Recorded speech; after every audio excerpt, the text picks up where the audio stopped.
दोस्तों, cyclone Dana के चलते आधी रात को हम निकल चुके हैं कोलकाता से अपने घर के लिए। यहाँ जितने भी लोग मिल रहे हैं सब हमें बोल रहे हैं यहाँ से जल्दी जाओ, क्योंकि कुछ ही देर में यहाँ पर और बारिश भी लगातार हो रही है। इसी बीच हमने तय किया कोई रिस्क नहीं लेना है, जल्द से जल्द अपने घर पहुँचना है। तो लगभग आधी रात को ही हम अपने घर से मतलब होटल से निकल पड़े हैं और अब हम जा रहे हैं असम की ओर। और रास्ते में अगर हमें कोई अच्छी जगह दिखी, मतलब प्लान था बहुत बड़ा मायापुर जाने का, दार्जिलिंग जाने का, पर अब कितना हो पाएगा हमें नहीं पता, पर कोशिश करेंगे। अब इतना मेहनत करके आए हैं, ऐसे तो हर रोज़ रोड ट्रिप पॉसिबल नहीं है, तो जितना भी पॉसिबल होगा हम सारी जगह अच्छी अच्छी जगह देखने की कोशिश करेंगे, लेकिन पता नहीं क्या होगा आगे। यहाँ पर आप देख सकते हो वेदर काफ़ी ज़्यादा ख़राब है और बारिश भी लगातार हो रही थी, अभी बारिश जाके रुका है। और तो बस हम अभी जा रहे हैं, देखते हैं क्या होता है। आई होप हम अच्छे से जाए और सब कुछ ठीक ठाक हो। अगर आपको पता ना हो तो मैं एक बार फिर से आप सबको याद दिलाना चाहती हूँ। बेसिकली मैं हूँ सिलचर से और ये है मेरी ज़िंदगी का पहला रोड ट्रिप जो सिलचर से शुरू होकर पूरी तक पहुँच गई और अब है घर वापस जाने की बारी। हम सिलचर से भुवनेश्वर 3 दिन में पहुंच गए थे। रात भर गाड़ी भगाई और जुनून कुछ ऐसा था कि रुकने की जरूरत ही नहीं पड़ी। हमने गुवाहाटी में नाइट स्टे किया था और फिर सीधे जाके भुवनेश्वर।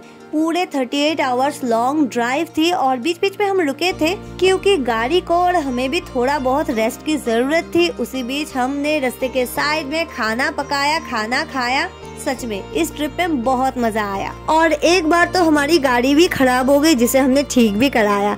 तो सारी चीजें मतलब सिलचर से भुवनेश्वर और भुवनेश्वर में हम कहाँ गए सब कुछ डिटेल्स वीडियो आपको मेरे चैनल पे मिल जाएगा। So do watch and don't forget to subscribe my channel. तो चलिए आज की बात करते हैं। हम पुरी से निकले थे और कोलकाता आके हमें नाइट स्टे करना था, लेकिन गाड़ी खराब होने की वजह से हम टाइम से कोलकाता नहीं पहुँच पाए। हम लगभग कोलकाता से 110 या 120 किलोमीटर दूरी पर थे। थकान इतनी ज्यादा थी कि हमने डिसाइड कर लिया आज हम यहाँ पर ही नाइट स्टे करेंगे। और फिर सुबह होने से पहले ही लगभग 3 बजे के आसपास हम निकल पड़े कोलकाता से हमारे घर सिलचर के लिए। बट वेट, कोलकाता से सिलचर कोई मामूली बात नहीं है, ये हम भी जानते हैं। तो सोचा जितना दूर हम जा सकते हैं उतना दूर जाएंगे और जब रेस्ट की जरूरत होगी हम रेस्ट कर लेंगे। अब यहाँ तक हमने सिर्फ सोचा था, पर हमें पता नहीं था आगे हमारे लिए कुछ एक्साइटिंग इंतजार कर रहा है जिसे हम बिना एक्सप्लोर किए आगे नहीं बढ़ सकते। वो सारी बातें मैं आपको डिटेल्स में बताऊंगी। फिलहाल आप लोग चलिए मेरे साथ वेस्ट बंगाल के रास्ते पर, जहाँ पर हमने कोलकाता क्रॉस कर दिया है और आगे बढ़ रहे हैं शिलीगुड़ी की ओर। पर बीच में हम कहाँ रुकेंगे वो मैं आपको बाद में बताऊंगी, दिखाऊंगी। तो चलिए अब रास्ते का मजा लेते हुए आगे बढ़ते हैं।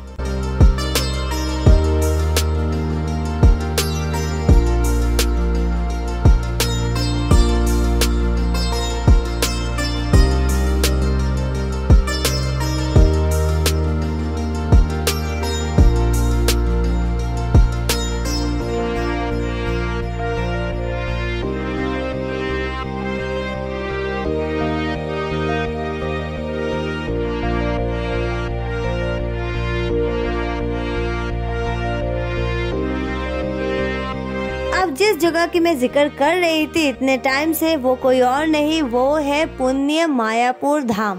बहुत दिनों से मेरा मन था वहाँ जाने का और जब हम ये जगह क्रॉस कर रहे थे मुझे ये बोर्ड दिखा और बस मन नहीं माना। हम सब ने फिर डिसाइड किया देर होता है तो होने देते हैं, पहले प्रभु के दर्शन कर लेते हैं। तो अब हमारी सवारी जाएगी लेफ्ट क्योंकि हम शिलीगुड़ी में ही जा रहे हैं मायापुर धाम।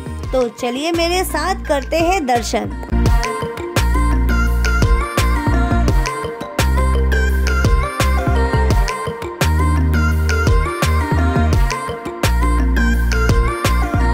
यहाँ आते मुझे कुछ अलग फील हो रहा है। पहले तो हमें यहाँ पर रुकना पड़ा क्योंकि ट्रेन क्रॉसिंग थी और फिर जब ट्रेन चली गई हम धीरे धीरे आगे बढ़ने लगे, तब ये जगह मुझे और भी खास और भी अच्छा लगने लगा।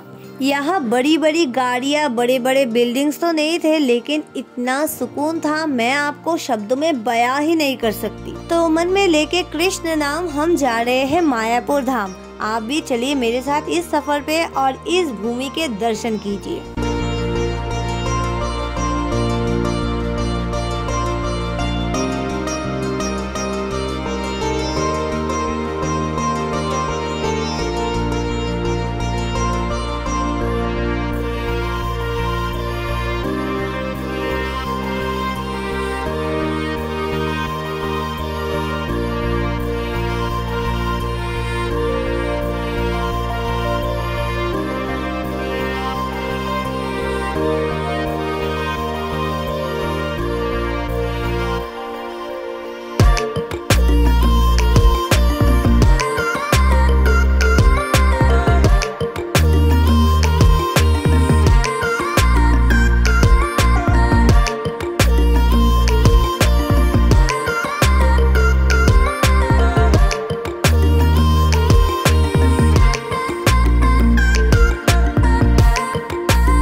दोस्तों फाइनली इंतजार की घड़ियां हुई खत्म। ये रहा मायापुर इस्कॉन मंदिर की पहली झलक। मंदिर अभी तक कंप्लीट नहीं हुआ है और अभी भी मंदिर में काम चल रहा है, लेकिन अभी से ही भक्तों की भीड़ यहाँ पर लगी हुई है। तो कृष्ण नाम के रंग में रंगने के लिए हम भी यहाँ पर पहुँच चुके हैं। तो एक बार आप भी मेरे साथ कहिए, हरे कृष्ण कृष्ण कृष्ण हरे हरे, हरे राम राम राम हरे हरे। तो कृष्ण नाम के साथ हम अभी आगे बढ़ रहे हैं। भगवान की कृपा है जो हमें यहाँ पर लाए हैं, वरना हमने क्या था, हम तो सीधे जा रहे थे अपने घर। तो अभी हम यहाँ पर जल्दी से पार्किंग प्लेस ढूंढेंगे, गाड़ी पार्क करेंगे और सीधे जाएंगे मंदिर के अंदर।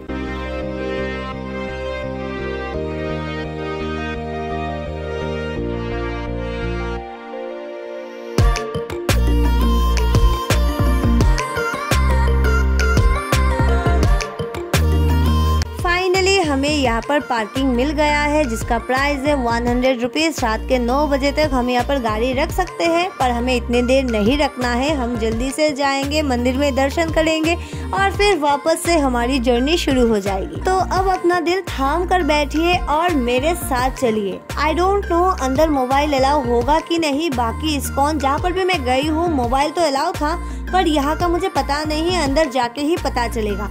अगर अलाउ होगा तो मैं आपको सब कुछ दिखाऊंगी, पर अगर नहीं होगा तो जितना पॉसिबल होगा उतना दिखाऊंगी। यहाँ काफी सारे दुकानें हैं और यहाँ की अलौकिक बात ये है, किसी भी रेस्टोरेंट में या किसी भी स्ट्रीट फूड में प्याज लहसुन कुछ भी नहीं होता। पानी पूरी से चाउमीन तक सब कुछ आपको बिना प्याज लहसुन के मिल जाएगा, जो शायद दुनिया में और कहीं नहीं मिलेगा। तो चलिए अब गेट के अंदर।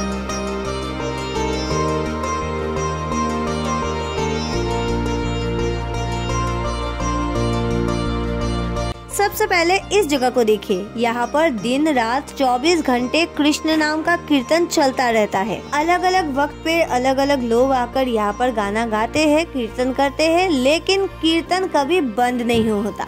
चलिए अब यहाँ से बढ़ते हैं आगे।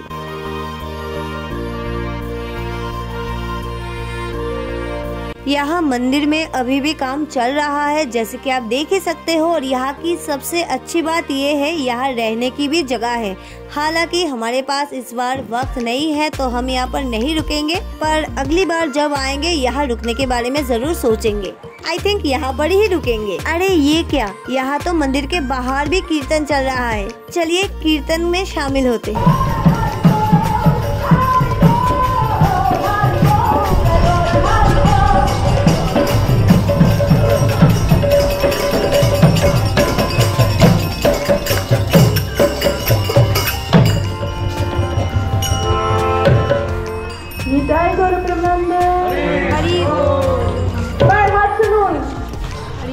আমার করে বলুন হরে কৃষ্ণ হরে কৃষ্ণ কৃষ্ণ কৃষ্ণ কৃষ্ণ হরে হরে হরে রাম হরে রাম রাম রাম হরে হরে श्री मायापुर धाम की जय। अभी अभी जो कीर्तन आपने देखा और सुना, सारे के सारे भारत के बाहर से है, मतलब सारे फॉरेनर्स है। और हम लोग जो यहाँ पर आए थे हमने बस उनके साथ सुर में सुर मिलाई और देखिए हमारा भी आज का दिन बन गया। यही है कृष्ण नाम का चमत्कार। देखिए लोग बाहर से आकर यहाँ पर कृष्ण नाम के रस में डुबकी लगा रहे हैं और हम तो यहाँ के ही है, तो हम तो पहले से ही ब्लेस्ड है। प्रभु की कृपा हम पे हो चुकी है, अब बस अच्छे से मन से उनका नाम जप करना है। तो चलिए कृष्ण कृष्ण कहते हुए हम आगे बढ़ते हैं और आप सबको दिखाते हैं।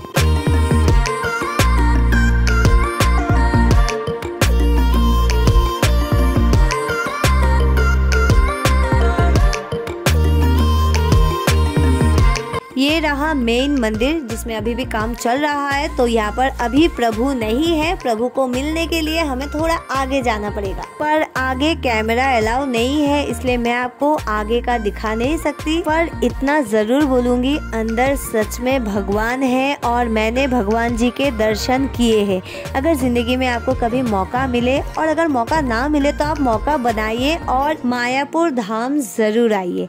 एनीवे, यहाँ सब कुछ दर्शन करने के बाद एक डिवाइन फीलिंग के साथ अभी मैं आ गई हूँ यहाँ की दुकान पर जहाँ से मुझे खरीदना है गोपी ड्रेस, क्योंकि नॉर्मली हमें ये ड्रेस मिलते नहीं है और यहाँ पर जो कलेक्शन है मुझे बाहर से देख के बहुत अच्छा लगा, तो यहाँ से अभी थोड़ा खरीदारी करते हैं।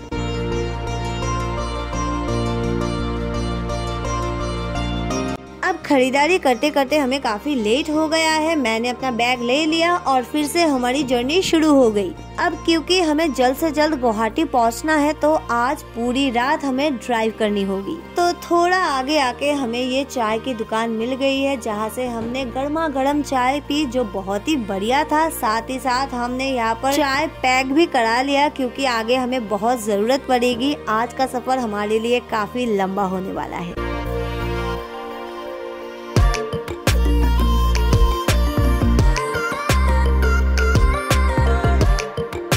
चाय पी के और पैक करा के जा रही हूँ गाड़ी में और फिर से हमारा सफर शुरू हो गया और ये सफर चलेगा रात भर।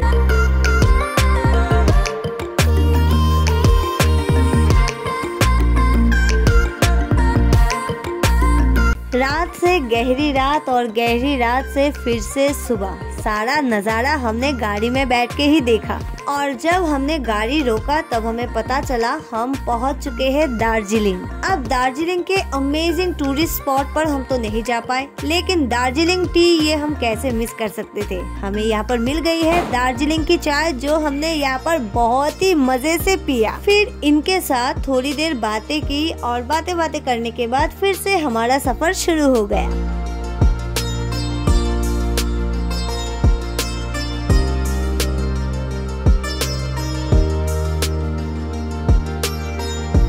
अब दार्जिलिंग से गुवाहाटी 500 किलोमीटर के ऊपर है और मैप के अनुसार हमें 12 घंटे से ऊपर लगेंगे। मतलब 6 बजे हम यहाँ पर पहुँचे हैं और हमें गुवाहाटी पहुँचने में शाम के 6 बज जाएंगे। अब ये तो मैप के अनुसार, हम रुकेंगे तो और भी ज्यादा टाइम लगेगा, तो अभी हम कुछ कह नहीं सकते हम कितने बजे तक गुवाहाटी पहुँचेंगे, पर इतना श्योर है आज हम गुवाहाटी जरूर पहुँचेंगे। तो चलिए दार्जिलिंग की वादियों का फील लेते हुए आगे बढ़ते हैं।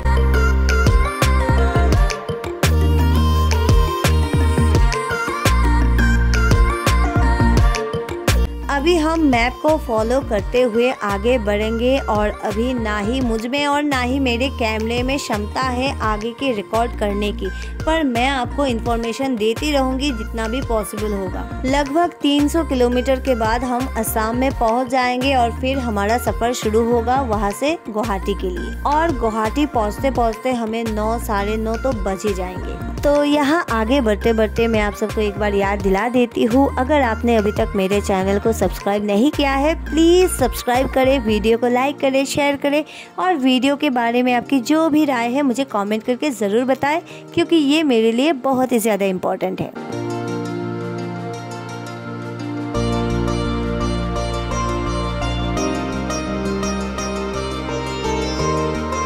दोस्तों इट्स 8:30 और हम पहुंच चुके हैं गुवाहाटी। अभी बस खाना है और रेस्ट करना है। मिलूंगी आप लोगों से नेक्स्ट वीडियो में। अभी के लिए बस इतना, बाय बाय।